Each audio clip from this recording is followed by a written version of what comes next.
Bienvenue dans une exploration fascinante et audacieuse. Une aventure intellectuelle et spirituelle qui pourrait bien changer à jamais votre vision de l'histoire et de la foi. Aujourd'hui, nous allons plonger dans les profondeurs de la vérité cachée, dans les recoins obscurs de l'histoire, pour révéler la vraie histoire gnostique de Jésus, ce que l'Église ne vous a jamais dit et ne vous dira jamais. Préparez-vous à un voyage hors des sentiers battus. Une quête où mystères, révélations et secrets interdits vous attendent à chaque tournant. Imaginez un instant. Et si l'histoire que vous pensiez connaître sur Jésus n'était qu'une partie d'un immense puzzle? Et si des vérités profondes et ésotériques avaient été soigneusement dissimulées pendant des siècles? Que vous soyez croyant, curieux ou sceptique, ce récit va éclairer des zones d'ombre que peu osent explorer. Dans cette vidéo, nous allons plonger dans des textes anciens, redécouvrir les évangiles gnostiques, explorer les secrets des premiers siècles du christianisme et dévoiler comment certaines vérités ont été réécrites, voire effacées, pour des raisons qui dépassent l'entendement. Vous découvrirez une dimension spirituelle bien différente de celle enseignée dans les dogmes traditionnels. Croyez-moi, à la fin de ce voyage, votre compréhension de Jésus et de sa mission prendra une toute nouvelle dimension. Avant de commencer, prenez un moment pour vous abonner à notre chaîne et liker cette vidéo. Car ici, nous ne nous contentons pas de raconter des histoires, nous explorons des vérités oubliées et interdites, des récits que personne d'autre n'ose révéler. Chaque geste de votre part contribue à faire vivre cette quête de connaissance et à nous soutenir pour aller toujours plus loin. Vous êtes prêts? Alors accrochez-vous bien, car ce voyage va ébranler vos certitudes. Voici une histoire que l'Église ne veut pas que vous connaissiez. Pour comprendre la véritable histoire gnostique de Jésus, il est crucial de revenir aux origines. Dans cette première partie, nous allons explorer un monde méconnu, celui des premiers siècles du christianisme, où de multiples courants spirituels s'affrontaient, s'entrelaçaient et tentaient de définir ce qu'allait devenir l'héritage du Christ. Mais pour cela, il faut lever le voile sur une question essentielle.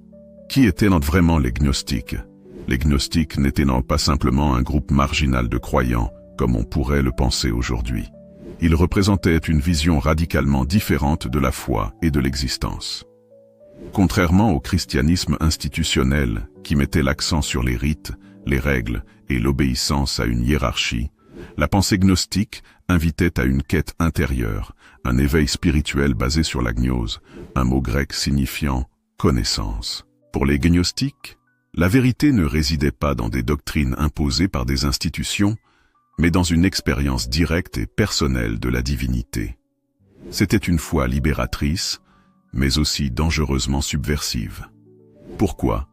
Parce qu'elle remettait en cause l'autorité des pouvoirs terrestres, y compris celle de l'Église en formation. À leurs yeux, Jésus n'était pas simplement le Fils de Dieu venu mourir pour les péchés de l'humanité. Il était avant tout un enseignant, un guide, porteur d'une sagesse secrète, destinée à réveiller les âmes endormies et à leur montrer comment échapper à l'illusion de ce monde matériel. Mais pourquoi le message gnostique était-il si dangereux? Et pourquoi a-t-il été éradiqué avec une telle violence? Pour les gnostiques, le monde matériel dans lequel nous vivons n'était pas une création parfaite de Dieu, mais une prison, une illusion créée par un être inférieur, appelé le Démiurge. Ce dernier, souvent identifié au Dieu de l'Ancien Testament, était vu comme un créateur imparfait, voire tyrannique. Dans cette vision, le véritable Dieu, pur et transcendant, était au-delà de toute matière. Jésus, dans cette perspective, n'était pas venu pour sacrifier son corps sur une croix, afin de racheter les péchés humains, mais pour nous éveiller à cette vérité cachée. Nous ne sommes pas de ce monde. Les gnostiques enseignaient que chaque être humain portait une étincelle divine, un fragment du divin emprisonné dans la chair. La mission de Jésus, révéler cette connaissance interdite, briser les chaînes de l'ignorance et guider les âmes vers leur véritable source, la lumière divine. Cependant, ce message était en totale contradiction avec celui des autorités religieuses de l'époque, qui prêchaient la soumission à des lois divines et la centralisation de l'autorité spirituelle. Les gnostiques possédaient leurs propres textes sacrés, souvent bien différents des évangiles que nous connaissons aujourd'hui.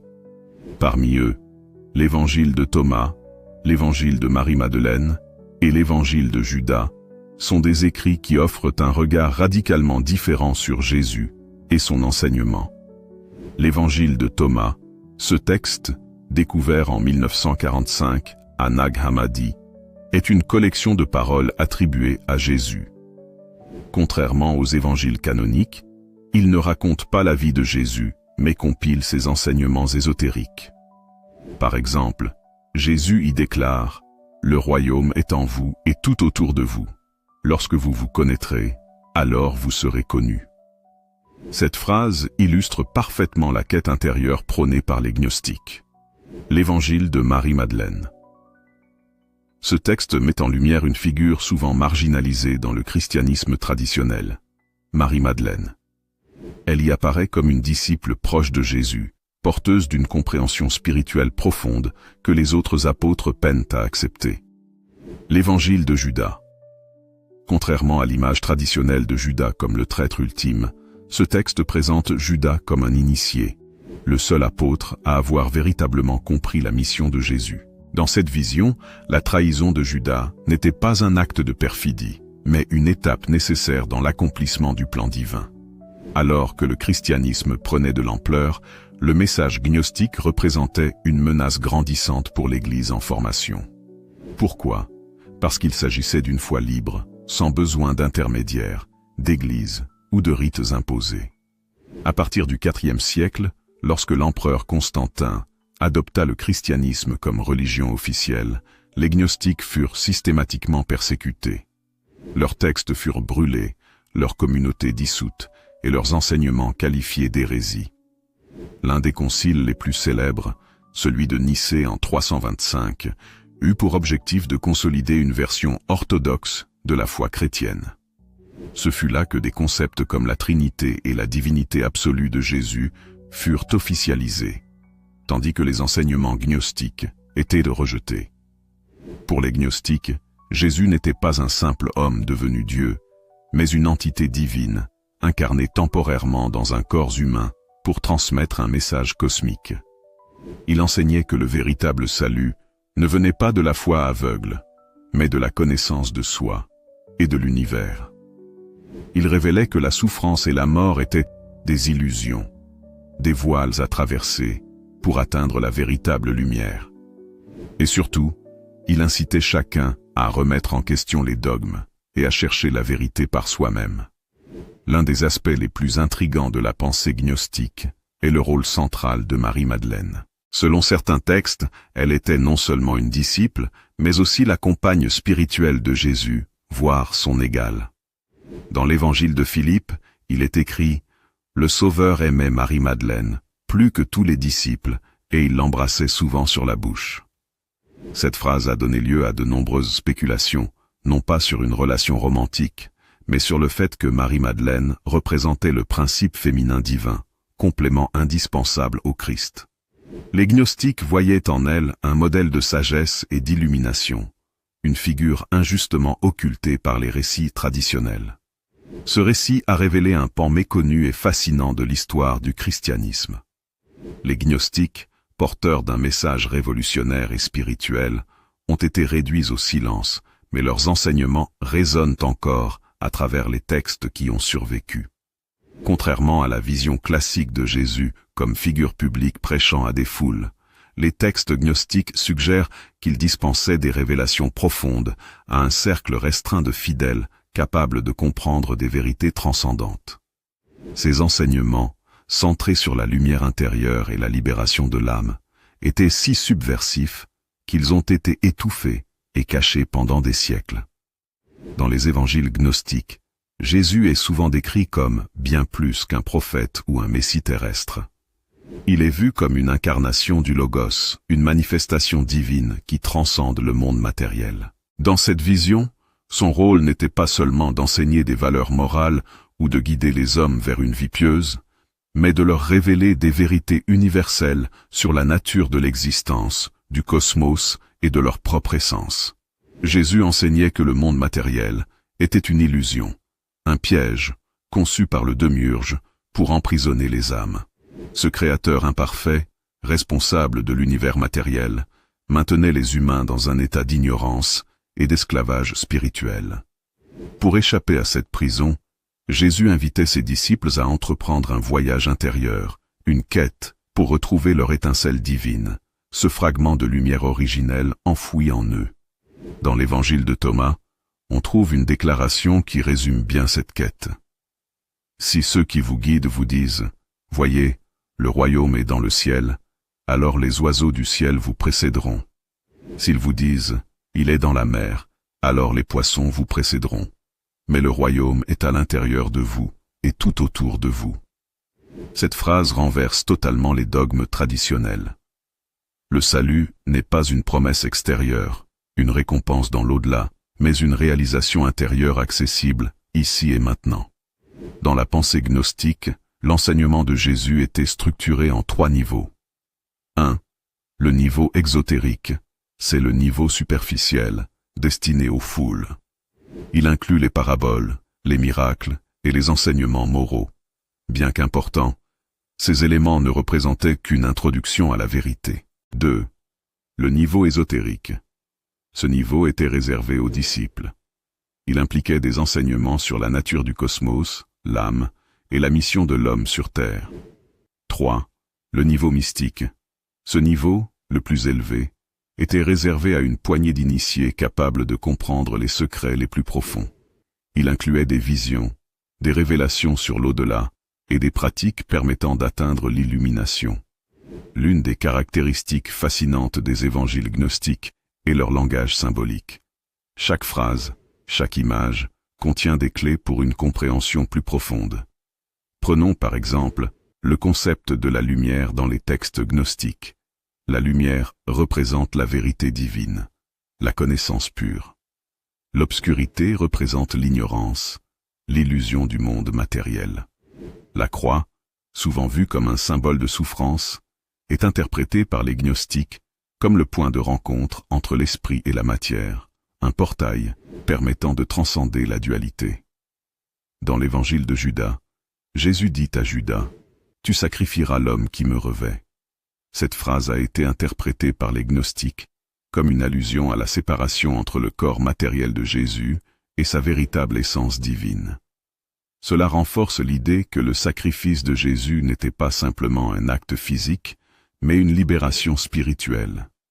Pour les gnostiques, chaque être humain porte en lui une étincelle divine, une partie de la lumière originelle emprisonnée dans un corps matériel. Jésus enseignait des pratiques pour réveiller cette lumière intérieure. On y a eu la méditation et la contemplation. Plutôt que de se tourner vers des rituels extérieurs, Jésus encourageait ses disciples à regarder en eux-mêmes. Le silence et l'introspection étaient les clés pour accéder à des vérités supérieures. 2. La connaissance de soi.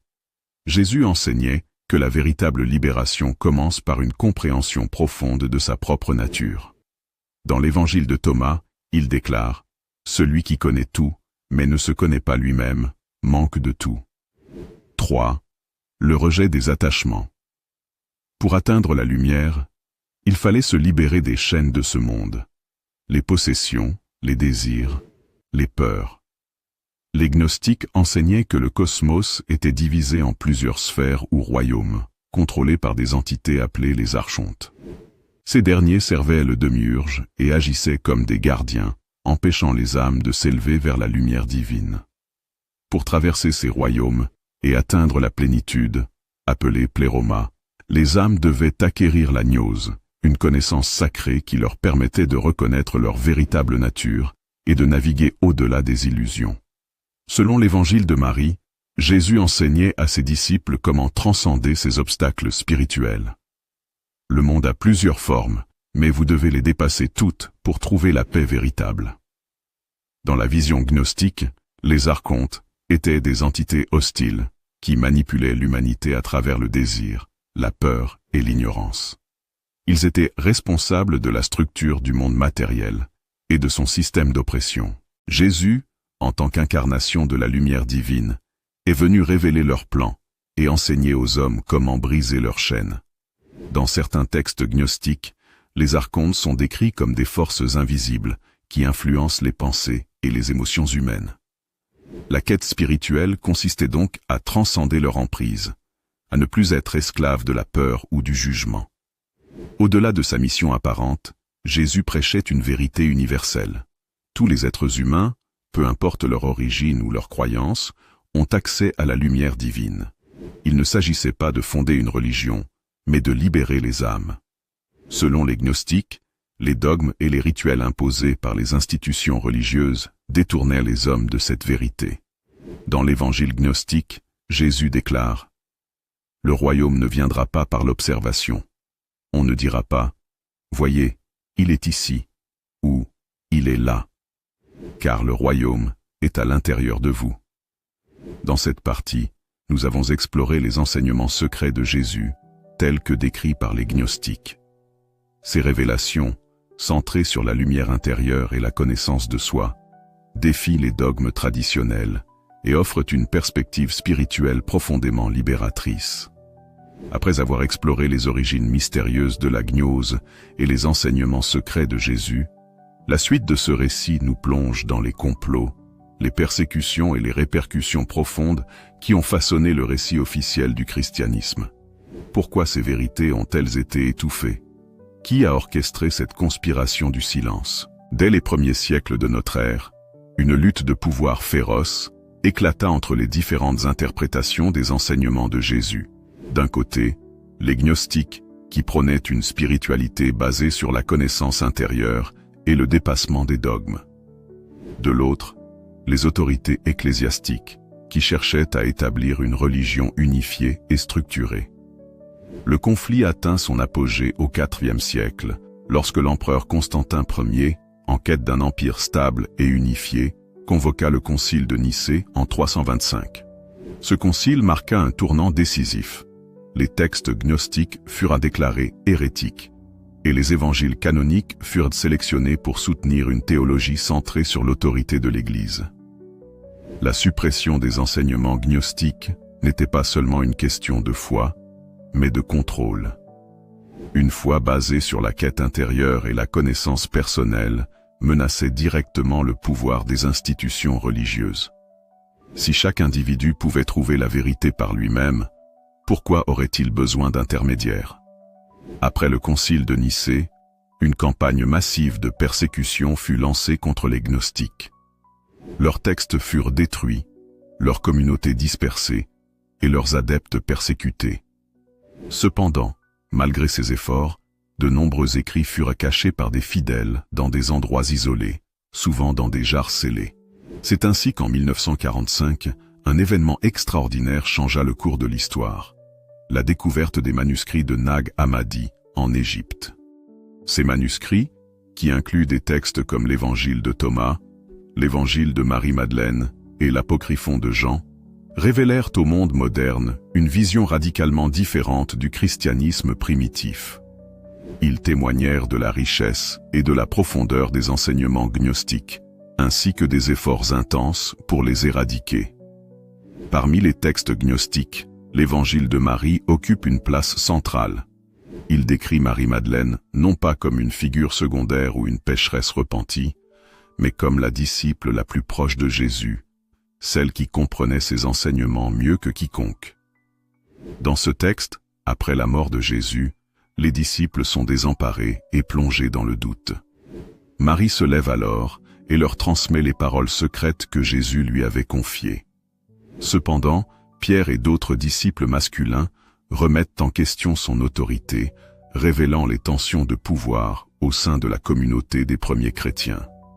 Cette remise en question de Marie-Madeleine par Pierre n'est pas seulement un conflit personnel, mais un reflet des luttes plus larges entre les visions égalitaires des gnostiques et la hiérarchie émergente de l'Église. Les gnostiques considéraient Marie-Madeleine comme un symbole de la sagesse divine, la Sophia, et de la quête intérieure. Son rôle central dans leur tradition montre à quel point leur vision du féminin sacré était en avance sur son temps. Malgré la persécution des gnostiques, leurs enseignements n'ont jamais complètement disparu. Au fil des siècles, Ces idées ont été préservées et transmises par des groupes mystiques et ésotériques, souvent dans la clandestinité. L'un des exemples les plus célèbres est celui des Templiers, cet ordre chevaleresque fondé au XIIe siècle. Bien que les Templiers soient officiellement des protecteurs des pèlerins en Terre Sainte, des rumeurs persistantes suggèrent qu'ils auraient découvert des secrets spirituels lors de leur séjour à Jérusalem, notamment dans les ruines du temple de Salomon. Ces secrets, selon certaines théories, incluraient des enseignements gnostiques et des vérités cachées sur la vie de Jésus. Leur montée en puissance alarma les autorités de l'Église, qui finirent par orchestrer leur arrestation et leur procès en 1307, sous l'ordre du roi Philippe IV de France. Un autre mouvement marqué par l'influence gnostique est celui des cathares, une communauté spirituelle qui prospéra en Europe au Moyen Âge, notamment dans la région du Languedoc, en France. Les cathares partagèrent de nombreuses idées avec les gnostiques: la croyance en un monde matériel corrompu, la quête de la lumière intérieure et le rejet des dogmes de l'Église. Ils prônaient une vie simple, centrée sur la pureté spirituelle, et voyaient Jésus comme un guide vers la vérité plutôt qu'une figure divine au sens traditionnel. Cette communauté fut violemment persécutée lors de la croisade contre les Albigeois, menée par l'Église au XIIIe siècle. Cependant, leur influence perdure encore aujourd'hui à travers des traditions mystiques et ésotériques. Au fil des siècles, les idées gnostiques ont ressurgi sous différentes formes. Des mouvements comme la Rose-Croix, la franc-maçonnerie ou encore la théosophie ont intégré des éléments de la pensée gnostique dans leurs enseignements. Dans le domaine de la littérature, des écrivains comme William Blake, Jorge Luis Borges et Philip K. Dick ont exploré des thèmes gnostiques dans leurs œuvres, reflétant une fascination continue pour la lutte entre la lumière et l'obscurité, la quête de la vérité intérieure et la libération de l'illusion. Aujourd'hui, à l'ère de l'information, les enseignements gnostiques connaissent une véritable renaissance. Les manuscrits de Nag Hammadi sont accessibles à tous, et des chercheurs de vérité du monde entier redécouvrent ces écrits oubliés. La quête de la lumière intérieure, le rejet des illusions du monde matériel et la recherche d'une connexion directe avec le divin résonnent profondément dans une époque marquée par l'incertitude et le doute. Ces idées transcendent les frontières religieuses et culturelles, offrant une perspective universelle et intemporelle sur la condition humaine. La vraie histoire gnostique de Jésus, bien que cachée et persécutée pendant des siècles, continue de briller comme une lumière dans les ténèbres. Elle nous rappelle que la vérité ne peut jamais être complètement étouffée, et que la quête de la connaissance intérieure est un voyage sans fin. Dans un monde où les dogmes et les divisions semblent omniprésents, ces enseignements offrent un message d'espoir. Le royaume des cieux est en nous. Avant de conclure, n'oubliez pas que ces révélations ne sont qu'un point de départ. Merci infiniment d'avoir suivi cette vidéo jusqu'à la fin. Votre curiosité et votre ouverture d'esprit sont une véritable source d'inspiration. Ensemble, nous avons exploré des vérités fascinantes, mystérieuses et souvent oubliées, mais ce voyage vers la lumière et la connaissance ne fait que commencer. Si cette vidéo vous a captivé, si elle a éveillé en vous des questions ou des réflexions profondes, n'hésitez pas à nous soutenir. Abonnez-vous à la chaîne pour ne rien manquer de nos futures explorations. Chaque semaine, nous plongeons dans des récits tout aussi passionnants. Et surtout, pensez à liker cette vidéo pour aider à la faire découvrir à un plus grand nombre. Partagez-la avec vos proches ou sur vos réseaux sociaux, car ensemble, nous pouvons raviver ces vérités cachées et bâtir une communauté de chercheurs de lumière. Votre soutien est précieux.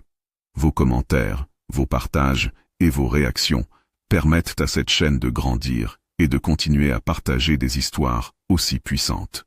Alors, à très bientôt pour une nouvelle vidéo riche en découvertes. Merci encore, et que la lumière vous accompagne.